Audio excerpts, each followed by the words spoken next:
আসসালামু আলাইকুম। অন্য মঞ্চের আলাপচারিতায় আপনাদের সকলকে আমন্ত্রণ জানাচ্ছি। বাংলাদেশের অন্তর্বর্তী সরকারের প্রধান উপদেষ্টা ডক্টর মোহাম্মদ ইউনূস 3 রাজনৈতিক দলের 4 নেতা, তার মধ্যে বিএনপির 2 জন, আর জামাতের 1 জন এবং এনসিপির 1 জন, মানে তার নিজের দলের 1 জন, এই 4 নেতাকে সঙ্গে নিয়ে আজ 21শে সেপ্টেম্বর রবিবার রাতে তিনি নিউ ইয়র্ক যাচ্ছেন জাতিসংঘের 80তম বার্ষিক সাধারণ সম্মেলনে অংশ নিতে। এই অংশ নিতে ইতিমধ্যে অধিবেশন শুরু হয়েছে 9 সেপ্টেম্বর, আজ থেকে 12 দিন আগে। তো মোহাম্মদ ইউনূস 12 দিন আগে কেন গেলেন না? বিদেশ সফরে যেমন প্রবল ঝোঁক ইউনূস মিয়ার, তাতে 12 দিন আগেই যেতে পারতেন, তাতে আরো কয়েকটা দিন দেশের বাইরে থাকা যেত এবং সেখানটায় কিছু আমেরিকার আনন্দ, যেটা তিনি মূল যেখানকার মানুষ, সেখানকার আনন্দ নিতে পারতেন। কিন্তু আজ 21শে সেপ্টেম্বর রাতে তিনি যাচ্ছেন, পৌঁছবেন কাল 22 তারিখ, থাকবেন 1 অক্টোবর পর্যন্ত, প্রায় 9 দিন, ঢাকায় ফিরবেন অক্টোবরের 2 তারিখ।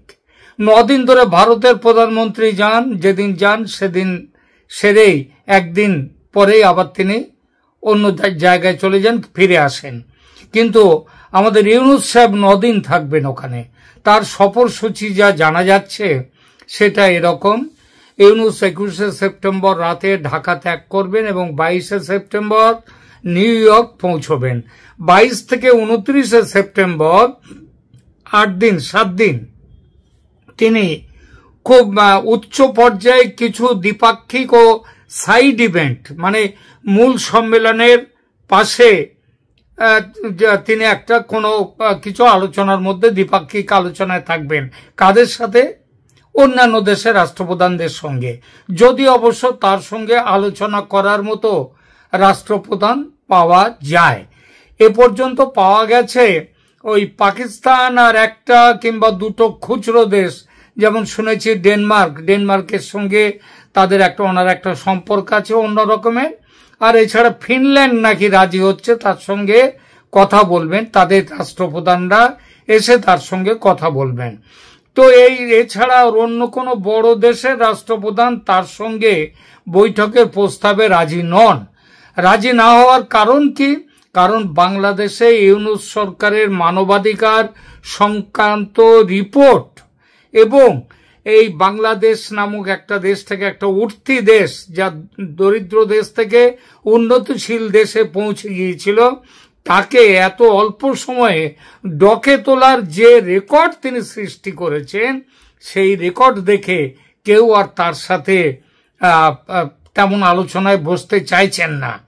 আজ থেকে 1 বছর আগে যেটা অনেকেই চেয়েছিলেন, যে আর এই যে ডকে তোলার রেকর্ড এবং মানবাধিকার সংক্রান্ত রেকর্ড যেটা তিনি তৈরি করেছেন তার এই 1 বছরের শাসনে, তা কিন্তু শেখ হাসিনার তার 15 বছরের শাসনেও সেটা করতে পারেননি।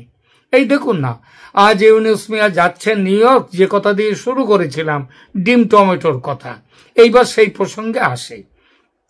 আজ ইউনূস মিয়া যাচ্ছেন নিউ ইয়র্ক, আর আজই আন্তর্জাতিক মিডিয়ায় বাংলাদেশের বর্তমান পরিস্থিতি নিয়ে বেশ কিছু সমালোচনামূলক প্রতিবেদন প্রকাশিত হয়েছে। আন্তর্জাতিক সংবাদ মাধ্যম বাংলাদেশে মিডিয়ার ফ্রিডম নিয়ে, প্রেস ফ্রিডম নিয়ে উদ্বেগ জানিয়ে লিখেছে, 412 জন সাংবাদিকের বিরুদ্ধে মামলা করে তাদেরকে হয়রানি করা হচ্ছে বাংলাদেশে। 39 জন সাংবাদিক গ্রেপ্তার। এই হিসাবটা অন্তত আমাদের হিসাবে, আমরা যে হিসাব পেয়েছি ওখান থেকে, তাতে ছোট বড় সাংবাদিক সব মিলিয়ে 100-র ওপরে সাংবাদিক তাদেরকে গ্রেপ্তার করা আছে। সম্ভবত 142 জনের মতো একবার একটা খোঁজ নিয়েছিলাম। এরপরে 100 জনেরও বেশি সাংবাদিকের ব্যাংক অ্যাকাউন্ট ফ্রিজ করা হয়েছে এবং 300 জনের বেশি সাংবাদিকের বিদেশ ভ্রমণে নিষেধাজ্ঞার কথা জানা গেছে। কলিমুল্লাহ সাহেব, মঞ্জুরুল হাসান পান্না, এদেরকে তাদেরকে এরকম আটকে রেখে দেয়া হয়েছে, ওই মানে বিনা বিচারে প্রায় বিনা বিচারে তাদেরকে আটকে রাখা হয়েছে। কবে তাদেরকে ছেড়ে দেওয়া হবে তার কোনো ঠিক ঠিকানা নেই। আর তাদের বিরুদ্ধে যে মামলাগুলো দেয়া হচ্ছে সে মামলাগুলো সব আবার হাসিনার আমলের যে মামলার বিরুদ্ধে বিরাট সব আন্দোলন হয়েছিল সেই মামলাগুলো, সেই ধারায় এইসব মামলা দেয়া হচ্ছে। তো ভারত ভিত্তিক সাংবাদিক সংগঠনগুলো ইউনূসের কাছে চিঠি লিখে বাংলাদেশি সাংবাদিকদের হয়রানি বন্ধ করতে অনুরোধ করেছে, ফলাফল যদিও শূন্য। তাছাড়া গত বছরের জুলাই বিপ্লব যে আসলে মার্কিনী ষড়যন্ত্র, সেই সত্য এখন এতটাই সারা দুনিয়া জেনে গেছে যে কোনো দেশ আর তার সঙ্গে আলোচনায় বসতে চাইছে না। এখন তাদের কাছে আর ইউনূসের পরিচয় শান্তির নোবেল জয়ী হিসেবে নয়, তাদের পরিচয় হচ্ছে বাংলাদেশকে অধঃপথে নিয়ে যাওয়ার জন্য দায়ী যে শাসক, সেই শাসকের পরিচয়। জাতিসংঘ সাধারণ অধিবেশনে আগেই বলেছি বাংলাদেশের পক্ষে ইউনূস সাহেব ভাষণ দেবেন 26শে সেপ্টেম্বর। 30শে সেপ্টেম্বর তিনি রোহিঙ্গা ও অন্যান্য সংখ্যালঘু বিষয়ে, রোহিঙ্গা ওই যে সংখ্যালঘুর বিষয়টা বললাম, ওটাও সারা পৃথিবীতে অত্যন্ত সোচ্চার হয়ে গেছে যে সংখ্যালঘুরা অত্যাচারিত হচ্ছে ভয়ঙ্করভাবে। কোন সংখ্যালঘু? ধর্মীয় সংখ্যালঘুরা। এবং সেই পর্যায়ে জাতিসংঘ এখন একটা আলাদা আলোচনা সম্মেলন করতে যাবে, সেখানে 30শে সেপ্টেম্বর, সেখানে ইউনূস মিয়া সেখানে অংশ নেবেন। এরপর 1 অক্টোবর তার দেশে ফেরার বিমানে ওঠার কথা। ঢাকায় নামবেন 2রা অক্টোবর, যদি অবশ্য 1 অক্টোবর নিউ ইয়র্ক থেকে তিনি ফেরার বিমানে চাপেন তবেই ফিরবেন।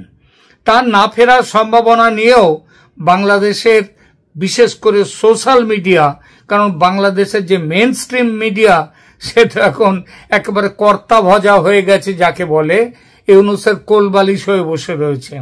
তো এমন যারা সোশ্যাল মিডিয়া বাংলাদেশের যে প্রতিবাদী কণ্ঠস্বর সেটাকে তুলে রেখে দিয়েছে সোশ্যাল মিডিয়ার এমন অনেকে আছেন যারা বলছেন ইউনূসের নাকি না ফেরার মতলব ছিল। না ফেরার মতলব মানে তিনি মুক্তি চাইছেন, সেটা যাতে করতে না পারেন তার জন্য 3 প্রধান দলের ওই যে 4 বড় নেতা সঙ্গে যে গেছেন, সেটা ওই কারণেই তাদের যাওয়ার উদ্দেশ্য পালাতে নাহি দিব। আগেই বলেছি জাতিসংঘের অধিবেশন শুরু হচ্ছে 9 সেপ্টেম্বর। ইউনূস মিয়া 9 তারিখে না গিয়ে 12 দিন পরে 21 তারিখে যাচ্ছেন। নিজের পকেটের কড়ি না খসিয়ে রাজার হালে 12 দিন আমেরিকায় না থাকার লোভ যে তিনি সামলেছেন, সেটা আমাদের কাছে খুবই আশ্চর্যজনক ঘটনা। কারণ গত 13 মাসে তিনি এইটা নিয়ে বোধহয় 14 কিংবা 15 নম্বর বিদেশ সফর হবে তার। যাকে এবার অন্তত তিনি 12 দিন আগে যাননি, তার ফলে লাভ হয়েছে বাংলাদেশের এক্সট্রা কয়েক কোটি টাকা বাঁচল। 12 দিন আগে গেলে খরচ তো আরো কয়েকশো টাকা হতো। তবে শোনা যাচ্ছে এবারের খরচ নাকি কম নয়। কেন কম নয় সে প্রসঙ্গে আসছে পরে। তবে অন্য দিক দিয়ে এবার নাকি 700 কোটি টাকার উপরে খরচ হবে, এই যে তার দলবল নিয়ে তিনি যাচ্ছেন সেই জন্যে। তো যাই হোক, তিনি যে 12 দিন আগে যাননি তাতে অনেকটা খরচ কমেছে, এবং অন্য দিক দিয়ে অবশ্য এতে বাংলাদেশের এক্সট্রা কয়েক কোটি টাকা বেঁচে গেছে, এটাও ঠিক 12 দিনের জন্য। তবে অন্য দিক দিয়ে অবশ্য বড় রকম গচ্চাও যাচ্ছে দেশের, যেটা বলছিলাম। শুনছি এবার তার সঙ্গে নিরাপত্তা রক্ষীদের একটা বড় সড় দল যাচ্ছে। এত বড় দল সাধারণত কেউ নিয়ে যায় না, অন্য কোনো রাষ্ট্রপ্রধানরা, যেটা ওনার সাথে যাচ্ছে। বাংলাদেশের বিভিন্ন সোশ্যাল মিডিয়া জানাচ্ছে ইউনূস সাহেব নিউ ইয়র্কে প্রচুর হেনস্থার শিকার হবেন দেশ শাসনে নিদারুণ ব্যর্থতার জন্য, দেশের সর্বনাশ করার জন্য। এবং আমেরিকা শুধু নয়, ইউরোপের বিভিন্ন দেশ থেকে কয়েক হাজার বাংলাদেশি ইতিমধ্যে জড়ো হয়েছে নিউ ইয়র্কে ইউনূসকে স্বাগত জানাবার জন্য। ফুলের মালা কিংবা ওই ফুলের বোকে নিয়ে নয়, পচা ডিম এবং পচা টমেটো ছুঁড়ে ওটাই হচ্ছে ও দেশের নিয়ম। ও দেশের নিয়ম ওইভাবেই, তারা জুতো টুতো ছোড়ে না, পচা ডিম ছোড়ে প্যাকেট ভর্তি করে নিয়ে আসে, পচা ডিম, পচা টমেটো, যাকে পছন্দ নয় তার দিকে ছোড়ে। এবং এই ছোড়াটা এবার নাকি ভয়ঙ্কর রকমে বাড়বে ইউনূস সাহেবের ওপরে। বেশি নিরাপত্তা রক্ষী নেওয়ার কারণ নাকি ওই ডিম টমেটো থেকে তাকে বাঁচাবার জন্যে। আর কারণ যাই হোক, নিউ ইয়র্কের অন্য কারণ যাই হোক না কেন, নিউ ইয়র্কের মলে এখন ডিম এবং টমেটো পাওয়া যাচ্ছে না, নাকি এজন্যই সবাই বেশি করে কিনে ফ্রিজের বাইরে ফেলে রাখছে যাতে তাড়াতাড়ি পচে, কারণ না পচলে ঠিক জমে না ব্যাপারটা।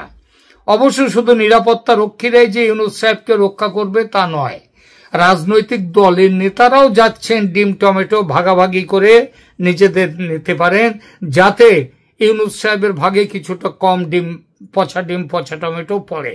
ওই যে সেই কথাই আছে না কবিতায়, 10 মিলি করি কাজ, হারি জিতি নাহি লাজ। তো ডিম টমেটো ভাগ করার জন্য আরো 4 জন যাচ্ছে। কিন্তু এই নেতাদের কি শুধু এইটাই যাওয়ার সঙ্গে নেওয়ার কারণ? না, আরো একটা কারণ আছে। একটা নয়, আরো একাধিক কারণ আছে, আসছি সেই প্রসঙ্গে। কি কারণ? যাতে ওই দলগুলোর সমর্থকরা, ওই বিএনপি, জামাত, এনসিপিরও কিছু দু এক পেজ থাকতেই পারে, দেশেই নেই তো বিদেশে কি থাকবে। তো যাই হোক, তাদের নেতাকে বাঁচাতে যদি ওই দলগুলোর সমর্থকরা মাঠে নামে, তাহলে ইউনূস সাহেব আবার অনেকটা বেঁচে গেলেন। তারা প্রতিরোধ গড়ে তুললে ইউনূস সাহেবের দিকে ডিম কম আসবে, পচা ডিম। আর তারা বাঁচলে, মানে এই নেতারা বাঁচলে বাঁচবেন মিয়া ইউনূস। এই বুদ্ধির খবর ওই নেতারা যে পাননি তা নয়, তারাও কিন্তু মনে মনে চাইছেন যে ইউনূস কিঞ্চিত পালিশ হোক, তাকে পালিশ করা হোক। বড় বার বেড়েছে, জামাতের কথা শুনছে না, বিএনপি ডিসেম্বরের মধ্যে ভোট চাইছে, সেটা শুনছে না, ফেব্রুয়ারিতেও করবে কিনা তার ঠিক নেই। যাই হোক, তো তারাও চাইছে যে ইউনূস কিঞ্চিত পালিশ হোক। কিন্তু প্রশ্নটা হচ্ছে, বিনা খরচে এমন রাজকীয় ভ্রমণের সুযোগ ছাড়াটাও, সেটাও তো মুশকিল। তাছাড়া ট্রাম্প এবং সোরস সাহেব, ওই যে ডিপ স্টেটের জর্জ সোরস, তো তারা শেখ হাসিনা সরকারের পতন ঘটাবার কাজে এদেরই তো রেখেছিল, নিয়োগ করেছিল, এই বিএনপিকে, এই জামাতকে, ওই এনসিপি তখনও তৈরি হয়নি, কিন্তু লোকগুলো তো ছিল তার জন্যে। এবং আগামী দিনে আমেরিকার হয়ে যে কাজ তারা করবেন, অর্থাৎ ওই ষড়যন্ত্র এবং আমেরিকার হয়ে আগামী দিনে কাজগুলোর জন্যে তারা তো এইসব কিছু, তার একটা মোটা অঙ্কের পুরস্কারও নাকি দেবেন। এটা কিন্তু বাতাসে ভাসছে। এসব কথা একেবারে গুজব না হওয়ার সম্ভাবনাই বেশি। আমেরিকার সরকারি কর্তারা সবাইকে ডেকে পাঠিয়েছে বিশেষ কিছু কারণে। তার মধ্যে চট্টগ্রামের বন্দর আছে, হিউম্যান করিডর আছে, সেন্ট মার্টিনসের সঙ্গে দখল আছে, এর সঙ্গে আবার জাতীয় নির্বাচনের বিষয়টিও আছে। যেভাবে বিশ্ব জনমত প্রবল হয়ে উঠেছে, তাতে আওয়ামী লীগকে বাইরে রেখে নির্বাচন হলে সে নির্বাচন মানবে না কেউ। সুতরাং আওয়ামী লীগকে নিতেই হবে নির্বাচনে। এই বিষয়ে একমত হওয়ার জন্য আওয়ামী লীগ নির্বাচনে অংশ নিলে কিভাবে তাকে আটকে দেয়া যাবে, এইসব ব্যাপারে পাঠ পড়াবে আমেরিকা। যদিও বাংলাদেশের পররাষ্ট্র উপদেষ্টা তৌহিদ হোসেন সাহেব, তিনি বলেছেন যে রাজনৈতিক নেতাদের নিয়ে যাওয়া হচ্ছে এটা দেখাতে যে নির্বাচনের অভিমুখে ইউনূস সরকারের যে যাত্রা, সেই যাত্রায় সব দল তার সঙ্গে আছেন। এখানেই প্রশ্ন আসছে যে কাকে দেখানো হবে? আমেরিকাকে দেখানো হবে, তাই তো? আমেরিকাকে দেখাতে হবে, সেই জন্যই ওদেরকে নিয়ে যাওয়া হচ্ছে। এইটাই তো সবাই বলছে, যেটা আমেরিকার হয়ে কাজ করার জন্য এই দলগুলো যাচ্ছে। ইউনূস যে এবার প্রবল হেনস্থার শিকার হবেন, তার নানান সংকেত চারদিক থেকে মিলছে। বাংলাদেশের সামাজিক মাধ্যমে ইউনূসের বিরুদ্ধে সমালোচনা রয়েছে, তবে এর মূল প্রেক্ষাপট গত বছরের ঘটনার সঙ্গে সব যুক্ত। 2024 সালের সেপ্টেম্বরে তার প্রথম জাতিসংঘ সফরের সময় নিউ ইয়র্কে বাংলাদেশি নাগরিকরা তার বিরুদ্ধে গো ব্যাক এবং স্টেপ ডাউন স্লোগান নিয়ে প্রতিবাদ করেছিল। ইউনূস সরকার সামাজিক মাধ্যমে সমালোচনাকে মোকাবিলা করার জন্য একটা নতুন কৌশল নিয়েছে। সেখানে তিনি এসব সমালোচনাকে মিথ্যা ও ভিত্তিহীন বলে অভিহিত করছেন, কিন্তু মুশকিল হচ্ছে তার এই মিথ্যে অস্বীকৃতি এটাকে কিন্তু কেউ বিশ্বাস করছে না। আসলে দেশের মধ্যে যেমন আওয়ামী লীগ জেগে উঠেছে, ঝটিকা মিছিল করছে, ঝটিকা মিছিলের সঙ্গে ঝটিকা কেলানি দেওয়ার প্রস্তুতি নিচ্ছে, সেই একই প্রস্তুতি পশ্চিমের বিশ্বেও। তবে বাংলাদেশের মতো কেলানি দেওয়ার সুযোগ তো নেই সেখানে, তাই সেখানকার মানুষ, সেখানকার বাংলাদেশিরা তারা পচা ডিম এবং পচা টমেটো নিয়ে নামছে। এটা আবার হচ্ছে ওই দেশে আইনসম্মত। দেখা যাক কি হয় শেষ পর্যন্ত। অনেক বিষয়ে রেকর্ড করা ডক্টর মোহাম্মদ ইউনূস আমেরিকায় এবার পচা ডিম টমেটো খেয়ে নোবেল জয়ীদের ইতিহাসে নতুন চ্যাপ্টার লেখেন কিনা আমাদের সাগ্রহ দৃষ্টি থাকবে সেদিকে। এখনকার মতো এখানেই রাখছি। ধন্যবাদ।